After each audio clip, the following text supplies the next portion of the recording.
Then the day everybody got in front of the TV and they were like, okay, Ebony about to serve them. And she hit them with a reverse Uno card. And Ebony said, listen, all you successful women, time out. Y'all need to be, when you're going through school and all that, you need to consider, but I just let y'all hear from her because they were pissed. The reality that needs to be said out loud is that as black men age, their desirability increases. Thus, their optionality of women is always expanding. And the exact opposite is true for black women. As we age, doesn't matter how much money we accumulate, our degrees or professional accolades, the reality is that our marriage and partnership market value is depreciating with every passing year. No matter how good we look, no matter how fit we are, men are still seeing primarily our presumed dwindling fertility as a knock against us. And speaking of fertility, that is another reason that I want younger black women to seek marriage and partnership in college or right after, if that's what they choose.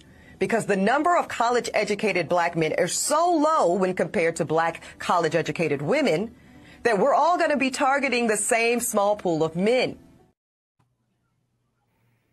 Well, to sum it up, she said, even though I'm successful, all our sisters that got our doctorate degrees, doing well, successful, but single, let me give advice to others. While you pursuing the dream, when you're going through college, trying to get that cap and gown, have a marriage and family on that list as well. Don't wait to get down to the end of the road and think, I'm going to try to make a good pitch at it. She's saying that should be important to y'all too. And guess who was mad? Everybody. Oh, they were pissed with her. But it's funny how, the truth is, man. Sometimes we like it, sometimes we won't, but that's my opinion. I do. We've said this a long time. Men don't give a damn about your degrees. He don't care about all that in the sense of when he's picking a partner. Because oftentimes people identify, hey, they trying to get to know you. All they're going to tell you about all the degrees they got, how much money they make. I'm this, I'm that. And most men is trying to get to the core of who you are and how it relates to me and you in our day-to-day. How can we merge? What we got together? So, yeah, interesting. LL Cool J, I'm going to go to you first. You the latest, man. I am. You take a page out of Charlemagne's book. I really felt like we should sit this one out, but we can be a fly on the wall and learn and listen. I think what she gave those women was some great commentary. I did hear the outrage and what the outrage was different. I think the outrage came from the women in which was the tone in which how she came off. They thought that it was aggressive, which is amazing because we've said a lot of things and we get that same tone. However, what she was saying was true, and she was speaking from a myopic view. She's a very successful judge, right? Pretty woman. And she saw that all of those things through all her success and beauty still didn't get her what she wanted. And she's married too. She was married before as well. Still didn't get the child. I think she gave them some good background information on if they go the route that she goes, what could possibly happen, how men kind of talk to us. And I guess that hard conversation was hard for them to stomach because it didn't get given to them the way that, a soft on a platter. It was real. And if you're going to be in that, you're going to be that person that my bank account, my accomplishments and things like that, you're going to have that bag to back it up. She talked to them about freezing eggs. That was a thing that was beyond my scope. I didn't think that was a thing because the way women pop out kids around my area, I didn't think they had to do that. But she was talking to them about that being a very real scenario for them, and they need to really consider what's going on. She did talk about the counterparts and how when they're coming through with their degrees or whatever, they're flashing their engagement rings as well, and they have thoughts of being in a family. She talked about how our sisters don't think about graduating with all of those accolades to be a house mom or to care for the kids or because that's something that they have on their chest that they got are proud about and they want to put that into effect, but how that's not conducive to making a family. So I think she gave them some good insight. For me, sitting back, listening to that conversation, I learned a lot and I kept my mouth shut.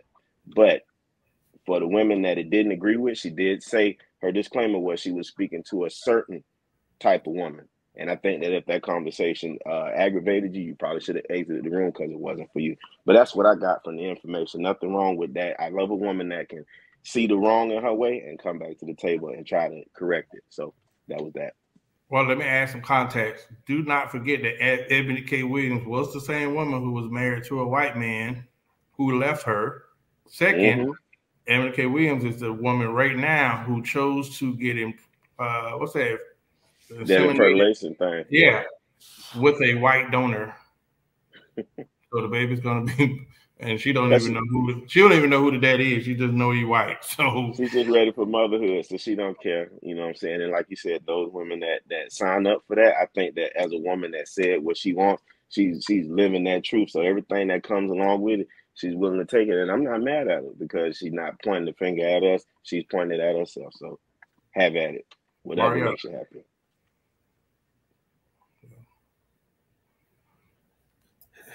Well, I say don't listen to Ebony. Because what y'all gonna do is help my young brothers out. See, what's gonna happen is this. Just think of Ebony had to listen to herself right now. It'll be some black man right here stuck with Ebony. Mad as hell every day he wake up, pissed off, because she was Ebony. Because one thing I've learned in this show, and I've learned all around is no recourse for anything a woman want to do. She can be right today, wrong tomorrow. It's never their fault. So I say, I'm glad that kind of happens. Because what happens is they're saying what she's telling you is they have no leverage once they get out of college. All the leverage is gone. And you know I'm a man of leverage. So what happens is, you're right. She explained it to the T. As we get older and as we get more profound, as we grow in ourselves and become who we're supposed to be, then we have all the leverage. And what she's trying to do is even it back out, saying, ladies, before you lose your leverage, lock in. And I'm saying, fellas, hold tight, because it's never fun when the rabbit got the gun. And I don't want y'all young bucks to lose it. I want y'all to be sitting from the catbird seat, as Uncle Shannon say, and picking what you want. Because it's nothing like a man being able to actually choose his wife. Didn't have to actually just get whatever say yes to whoever he has to have, because he doesn't have the ability to get exactly what he wants. So men, take your time, go through college, live your life, get to that position in life you want, then you choose. And then most of the time, when you choose like that, you're gonna choose right, because you have no ulterior motives except for this is what you want. That's what I think. And to piggyback on that, Hart, one of the things she was talking about, like you said, that leverage, because she was talking about the degrees, why you have the degree and why you're going through school. Women do outpace men with degrees, but men are still the earners. They still have that money on their side. So what you're saying is true. Get your money up, make a choice. Don't let a woman leverage you into making a choice, because it ain't gonna never ever end well. And I think that's what she's trying to do, give them back something on that side.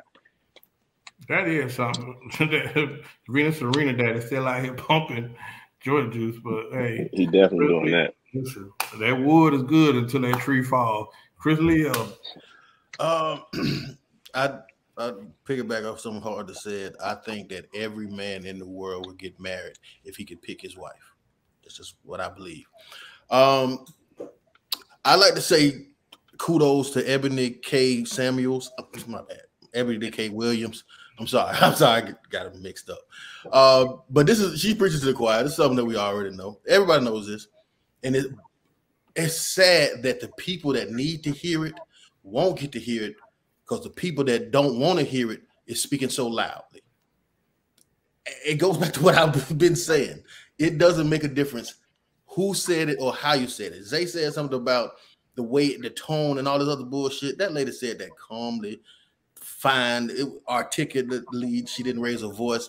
You just didn't want to hear it because you don't want to listen.